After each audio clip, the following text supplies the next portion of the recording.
Hey there, welcome to episode 110 of the FFS Talk audio program on January 1st, 2026.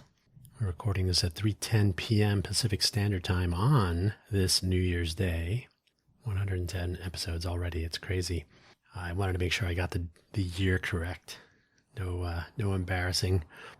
We don't have checks to write on, but we have our content creation to be correct about with the year change. And so we have on this episode wherein we speak of a suitable topic to begin the new year, engaging the world, keeping it simple. Engaging the world. It's a big place, getting smaller every day.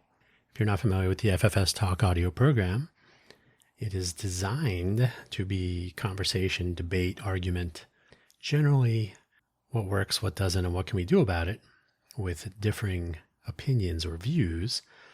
Hopefully from that, we would end up with ideas about making things better, however we define that.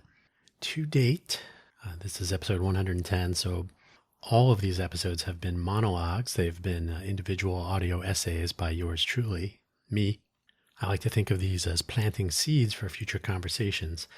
And to be honest, I really have not been reaching out to try to find guests, because finding guests on programs like this in the greater Vegas area can be a challenge. So I've kept it simple. I'm presenting these audio essays as starting points. If someone were to pick a topic, give it a listen, and say, oh, I have a better idea than that. I know how to fix that, or I think the problem is ill-defined, perhaps. Could be anything. And from there, ideally, we will engage in that conversation. So I treat these audio programs as audio essays and as monologues and as starting points. So anyone could find out possibilities, where to begin the debate, conversation, etc. So there you go, FFS Talk. I kind of envision an actual debate or conversation as a video production. So we may end up with an ongoing collection, a growing collection of audio essays to introduce topics or describe positions and to update them. None of these are cast in stone. I also like to think of anytime somebody creates content, if it isn't news content, which is a different problem, but in general, if someone creates content and they express an opinion or a view about something, and then later they change that position or view, it's always interesting to see that evolution. So I kind of treat the various pieces of content that I've been creating and publishing over the last couple of years as a collection of receipts or points along an evolutionary timeline. Everybody hopefully learns a little bit about something every day, so that might be coming across in some of my productions. So there you go, FFS Talk. If you're not familiar with that abbreviation, FFS, I will give you a hint.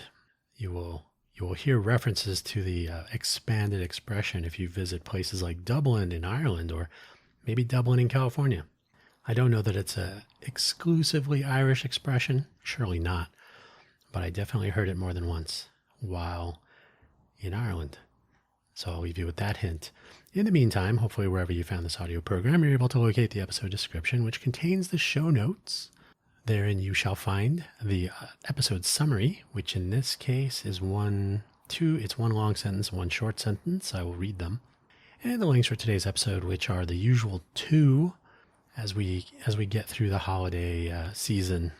We'll get back to providing some background or adjacent links to things that might be interesting to go along with the topics. You're not clicking links right now. You're celebrating the fact that you didn't forget to change that 5 to a 6. So let's get to it so we can get back to our New Year beginning, celebration, one of those. Here we go. The summary of today's episode. A tremendous amount of our individual engagement with the rest of the world, near and far, is digital thanks to social media and search engines, and now, more and more, AI. We should think about this. The links for today's episode, as always, the ffstalk.com, ffstalk.com homepage. That will be the primary point of publication as we get there. I don't get much web traffic, but I'm still in the outreach and audience building phase this many years later. No, well, I mean, people find me on Spotify and so on, but not a lot of people are visiting the website, which is totally fine. But I do want to make, because of some occasional problems with Spotify, or Buy Me a Coffee has had issues, Ko-fi.com, not perfect. So if there's always the place to find the primary, the the authoritative publishing point. This is where it comes from. My homepage for this audio program. In this modern era, too many people hand their brand over to an Instagram or a Facebook or whatever. You get locked in, so you're stuck. Oh, I gotta stay with Facebook. That's where everybody knows me. So I prefer to have primary points of publication that I have some sort of control over, that I own. So ffstalk.com, eventually the place where you would not only find episodes, but also ideally connect for some collaborative conversation, argument, debate, etc. in a future episode of audio or video, something like that. And then the profile page linking everything, buymeacoffee.com/Dan Hugo. I've had this for years. The profile page is a completely free form, so it's not quite as limiting as a tree. What do you call it? Link tree or similar. I have one of those too, but to me, having just a page where I can include a collection of links, some biographical information. I have some affiliate links on there. If you're looking for some of the coffees I enjoy, I have Amazon affiliate links for those. Some other products I actually use, so you can use those. You do not have to buy me a coffee. You're under no obligation to spend any money. But if you do want to, any proceeds do go towards coffee or coffee accessories. It's what powers this whole entire chain of events. There is the Buy Me an Update audio program published first at buymeacoffee.com/danhugo/posts. It is then usually, I think, around 2 hours later. So Monday mornings, published on buymeacoffee.com/danhugo/posts. And then I publish the very same audio through Spotify, and then it makes its way to Apple and Amazon and RSS feeds and a YouTube channel and all that stuff. So doing what I can to get the stuff out there. Same with Coffee Solo, Ko-fi.com, ko-fi.com/danhugo/posts. That audio program gets published whenever, no particular topic limitations, could be anything. Both of those, all of my productions are available right there on that buymeacoffee.com/danhugo page. So you can always find everything. And then all of my various web properties will cross-link to each other, and you'll never be without production by a street. I don't know if you heard that. Some loud vehicles go screaming by every once in a while. So all that said, let's begin for real, and let the new year begin, in fact. Today is indeed January 1st, 2026. The new year has commenced, a great time to ponder where we are in the world and how we interact with it and those other people we occasionally encounter in real life, or more often online, kind of like right now. Obviously, there is more to it than that, hence this episode, right? We will keep this one brief, though. We all have New Year things to do before the weekend, and we're just getting started, right? We do enjoy quite the embarrassment of riches when it comes to engaging our planet and its inhabitants. Air travel is frighteningly easy. Getting around on a continent or crossing between them is a little bit easier than it once was if we're not airborne. Planes, trains, automobiles, boats, walking, we got everything. And then we don't even have to go sometimes with long stretches of cable or suitable radio towers. Most notable nowadays, you may believe you are interacting with another person online, but are you? That is more and more often a valid question. So in keeping with our what works, what does not, and what we might do about it structure, here are some things that work. You probably have more communication potential today than yesterday, with more internet, more voices, more content creators and their content, with internet connectivity, wired or wireless, continuing to grow to reach more and more people, albeit more slowly than many would like. You may have a satellite device, you may have a cellular radio device, you may be using ham radio. Not everything has to be digital, but more and more it is. You may be wired up like I am, wired internet. You can always use more. Fiber coming, more. If you've ever communicated with someone on the other side of the world in the days of metered long distance telephone calls, or even before that, the magnitude of our communication connectivity is perhaps better grasped. If you've ever, I used to have a conversation now and then with someone in Turkey, for example. The time zone difference was easy. It was getting the call to connect, crossing the language barrier, and then dealing with the echo and delay. And the call was not cheap. And this was only 35 years ago. Only. But it's pretty cool that we can, with various political and territorial exceptions, reach just about anyone, anywhere on this planet at this point. Think about it, that is pretty cool. One of the earliest machine-assisted communication technologies that became immediately useful, even when it was not great, and is still maybe not ideal, but that we can translate written words and now even spoken words at essentially real time between languages. That's crazy. That is crazy when you really think about it. Add text to speech and speech to text transcripts, and we can interact with people across language and accessibility barriers almost without thinking about it. Almost. Could it all be better? Of course. Is it all getting better? Probably. You can be the judge. But think about that when you're considering whether to type in some alt text. In fact, I just read the other day someone who is either vision impaired or completely blind. I think they said they were blind completely. They said computer-generated words in the alt text describing the image do exactly that. And this person said, it's much more interesting. I'm not quite sure how to help you with that. Computer, stop talking for 2 hours. Serve you. But you just did again. It's ironic that we're talking about this and I have to deal with devices like this. I shouldn't have responded. See, and it's going to keep talking. Alexa app, disturb setting is your device. Go to device set. The do not disturb option there. Is Alexa Plus the dumbest thing ever created? Yes. Well, you're not wrong. I might just be the most expensive way, but hey, at least inconsistent. We haven't gotten to the what doesn't work yet, but having this device interrupt my podcast recording on an ongoing basis, even though I asked it to not, is why I will probably kill all my Amazon services. Ridiculous. Yeah, you can tell I love that stuff. Not. So yeah. Okay, I'm going to pause. I'm going to pause now. Okay, I had to pause there and unplug the thing. I don't know if I'll plug it back in. It's generally not worth it. So what was I saying about text to speech and speech to text and how useful it all is? It is interesting. You should always type in, so editorializing your alt text. I usually do that. I'll usually add, because basically what I end up doing is describing the scene, but why I've created the scene or the point I'm trying to make with it. And I find that if I tuck in a little extra commentary there, it's interesting for people who may not otherwise read the alt text. So they probably miss out. It's some inspiration from the XKCD guy, and I'm totally spacing on his name right now. But he has like mouse over or long press, depending on where you're consuming the XKCD comic. So he always had some extra stuff tucked in there if you looked for it. Anyway, with so much technology available,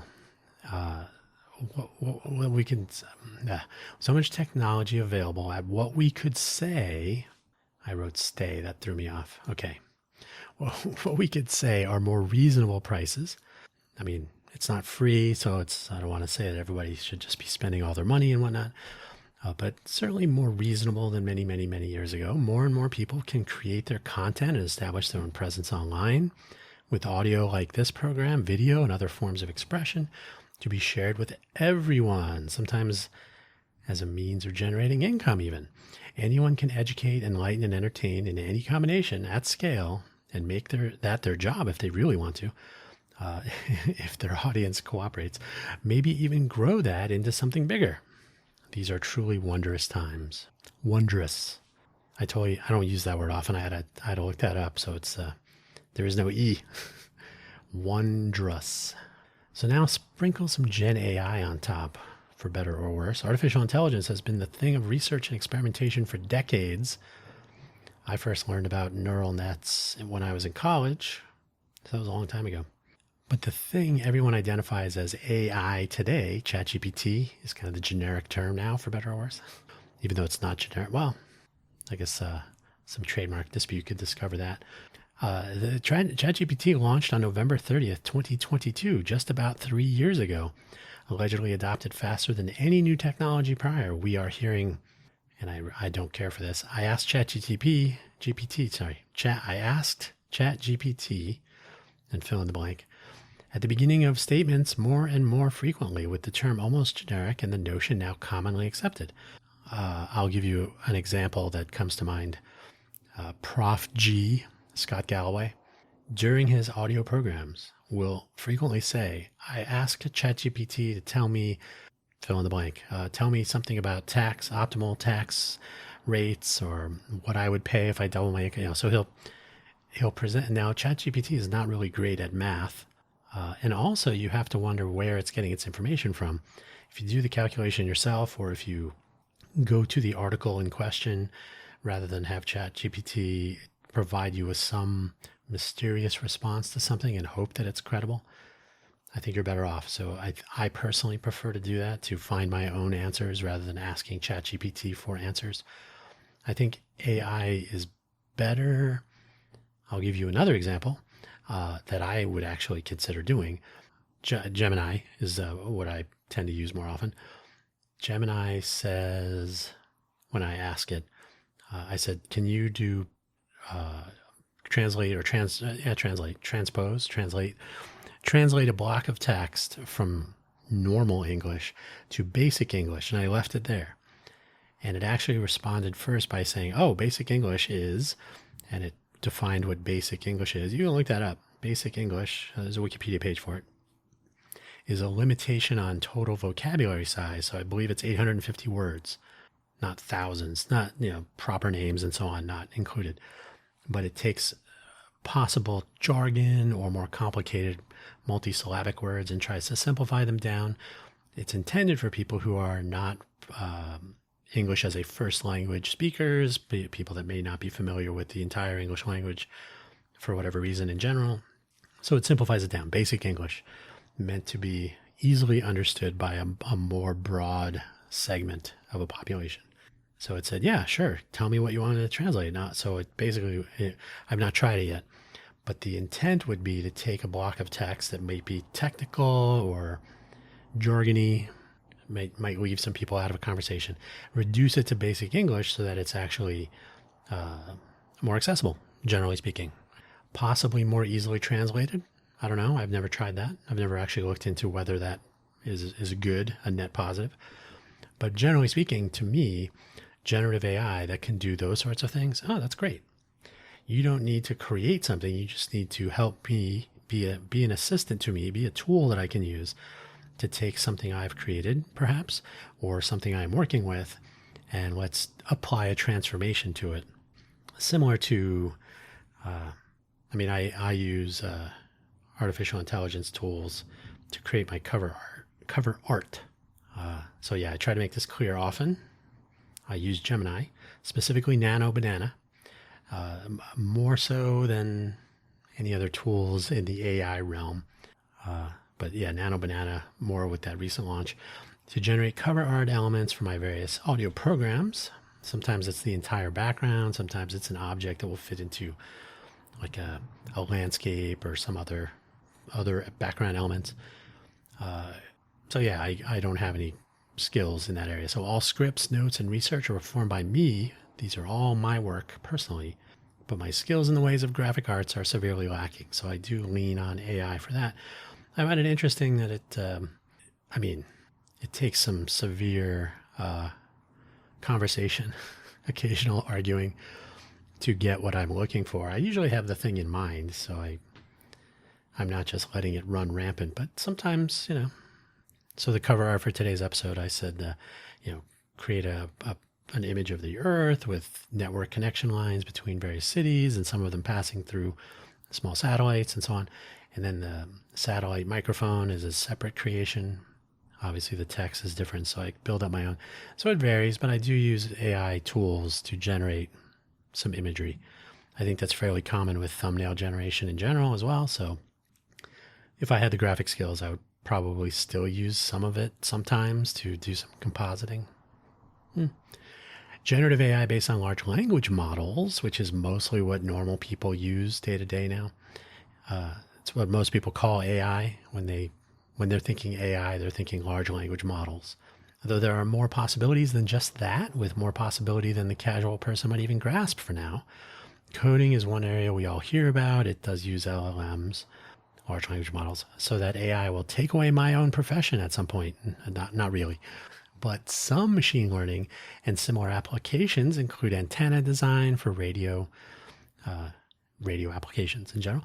And they do some things that when I first read about this a couple of years ago, like these antenna that an AI designed work. They work more efficiently and so on. They just look very strange because they're exploring boundaries that humans would normally look over, right? Like, oh, I would not have curved it like that. And you can see that in the AlphaGo, the game of Go competition where the computer made a move that no human player would have made because it didn't make sense. So that is one area where AI may be tremendously useful, is the ability to very rapidly consider things that humans have traditionally skipped over for whatever reason. Possibly do it intelligently, but maybe even optimally.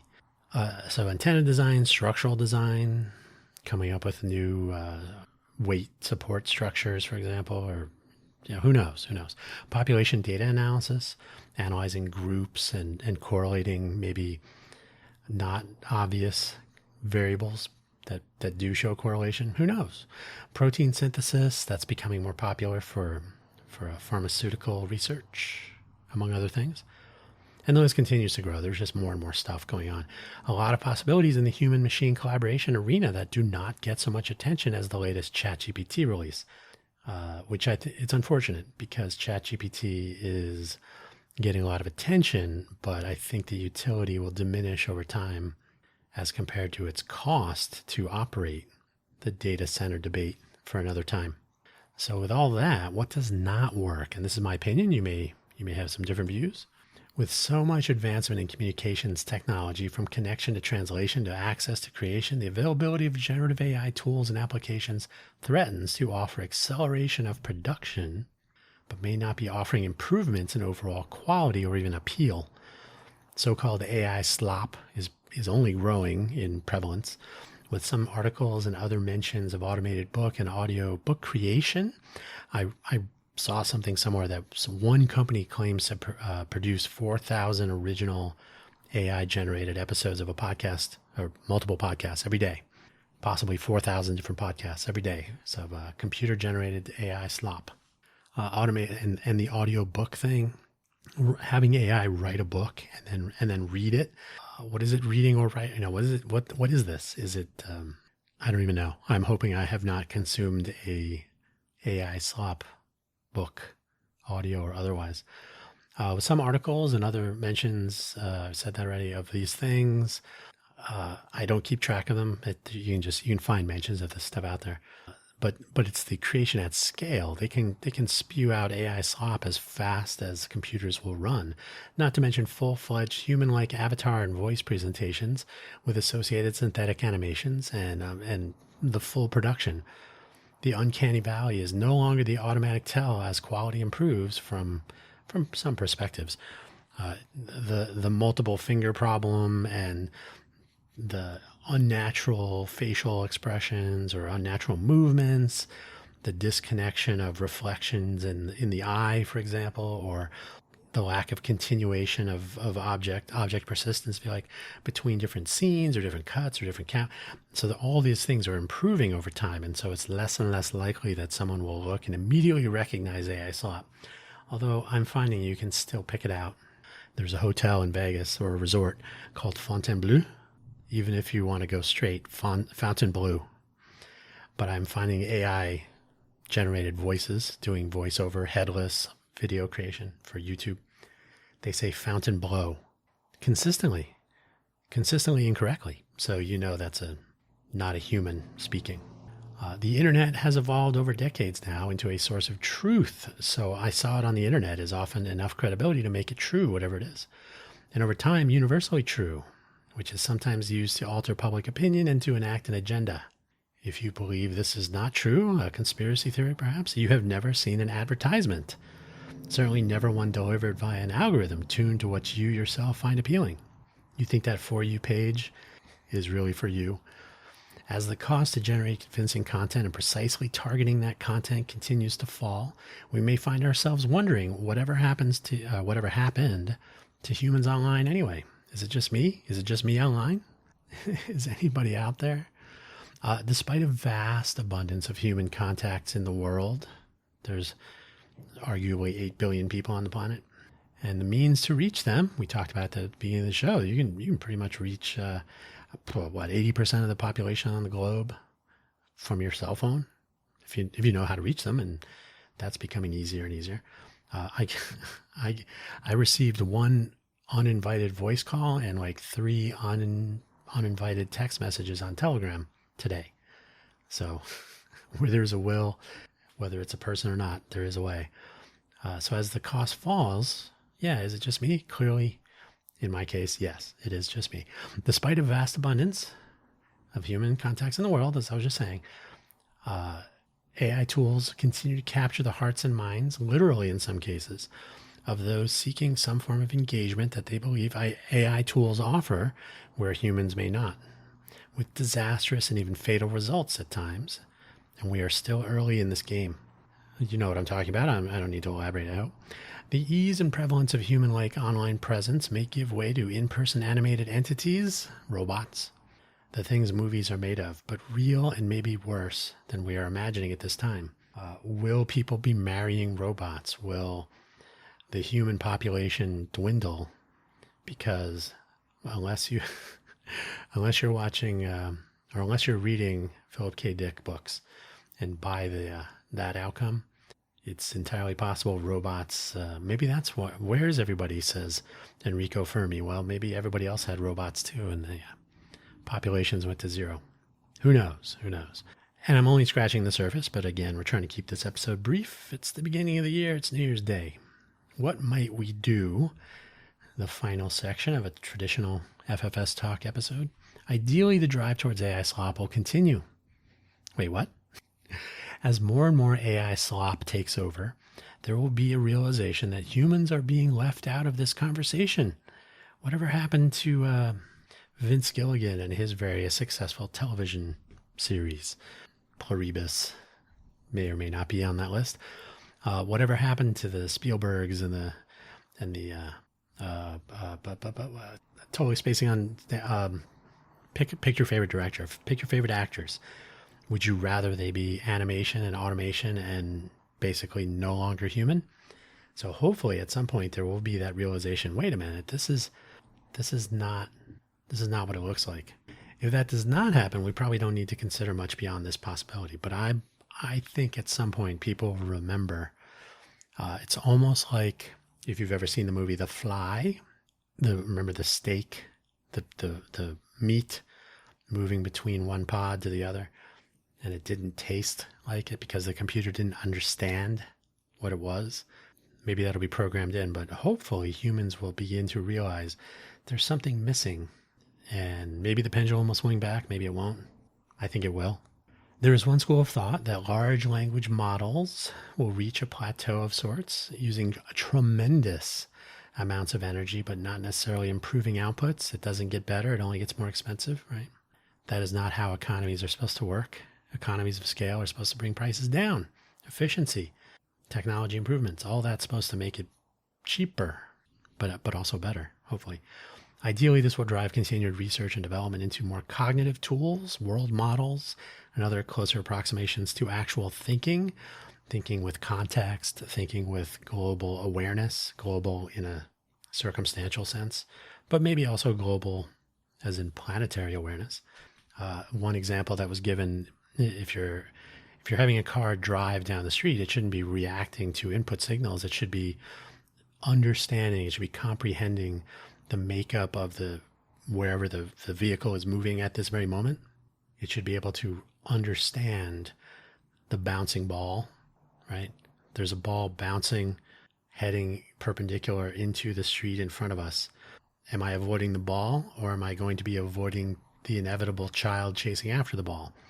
So that may or may not be baked into a large language model or similar, but in a completely aware world model that's continuing or that's considering context and implications and relations, updating in real time and so on, much more nuance is possible. And I'm probably doing a poor job of explaining that scenario, but these are the things that are in development right now. It's very exciting. So these closer approximations to thinking may lead to more collaboration with these differently capable tools, and that may lead to human machine cooperation and innovation that we aren't really even thinking about right now. I prefer to think of AI as a tool. I would rather not have AI take over something from me, but help me so we can complete things together. You can look at it as literally a tool, a hammer, everything's a nail, right? But if you consider a tool, a box of tools, a hammer, a screwdriver, a file, pliers, and you examine the situation, I need some torque multiplication. I'll use this wrench, or oh, maybe this pliers will help more. I don't have the right size of wrench, or it could be any number of things. But I think as we continue to develop these things, we won't be looking at ways that AI can replace people, but make things easier, make things better, more efficient. We'll have them thinking through scenarios that we hadn't imagined, a full use of reference materials, correct math, correct spelling, all these sorts of things. So artificial intelligence, not large language models spitting out statistically relevant bodies of text, but actual, sensible, scientifically relevant, physically realistic, etc. I think is a much more interesting direction. So I like to think that what we're experiencing right now is the early stages of that Gartner hype curve, maybe even the very earliest stages. We're kind of already seeing this notion raised for agentic AI orchestration in workplace applications coming up on the horizon. So rather than having computers write awful code and then not knowing how it works, you have people in code working together, pulling up references, doing some code reviews, doing some threat analysis, general QA, whatever the case may be. Human machine collaboration, maybe the future. Maybe, and this is thinking way outside the box at this point, but maybe we will be forced to recognize the value of in-person communication again, and maybe the value of human-to-human communication at a distance, where we actually know to whom or to what, but hopefully to whom, we are speaking or communicating. The internets will not go away by any means. No, these have been around for many decades. We will continue to browse or surf or whatever the latest tech brings us, but maybe, just maybe, we will remember that human interaction is not so bad. It's why there are humans, after all, why there are still humans. And we will remember that communication could sometimes lead to in-person engagement, even at a distance. If you chat with somebody online, who knows? Maybe you're coming to CES next week and I'll run into you in person. Recall, as we wrap up today's episode, it's coming, that the first electronic communication on March 10th, 1876, was Alexander Graham Bell telephone guy, calling to his assistant, Thomas Watson, that he needed some help after a battery acid spill. That first intelligible message at a distance, over a wire. "Mr. Watson, come here. I want to see you." Presumably his hands smoldering with battery acid. So yeah, think about it. Think about whether you're talking to a person. I'm a person, I promise. It's going to be an ever more interesting world. We're only 3 years in on ChatGPT, Sora 2. There are other models that generate like photorealistic video. There are already avatar generating tools. There's a whole there's a whole YouTube program called Julia McCoy, MC, capital C-O-Y. So she has an avatar. She calls it Dr. McCoy, dressed in often a blue Star Trek uniform, shirt, top.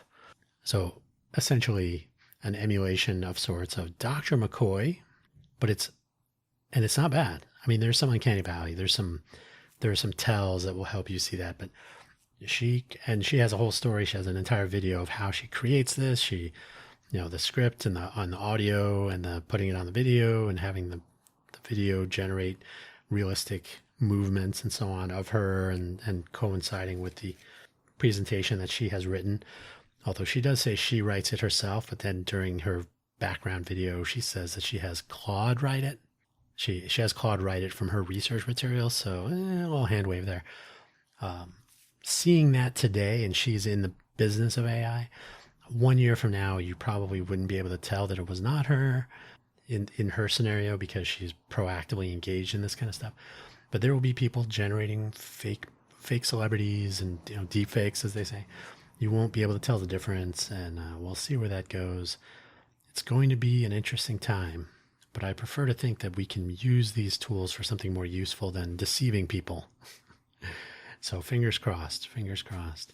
That's where I'm going to leave it for today. Thank you, as always, for listening. And hopefully this year will bring not only more interesting topics that I can pontificate about. No, I'll just I give you my thoughts, my opinions, and see what happens. But hopefully these will begin to lead to actual conversations, which we can create some probably some video around, and we'll see what other people think about various things. And maybe maybe we'll actually solve problems. Who knows? That is ideally the goal. And we'll see where we end up with that. In the meantime, try to talk to a human now and then. Don't forget. And if you're going to use AI, please use it safely. And remember that it does not love you, nor does it hate you. It's just some math. Take care now. We'll catch you next week. Happy New Year.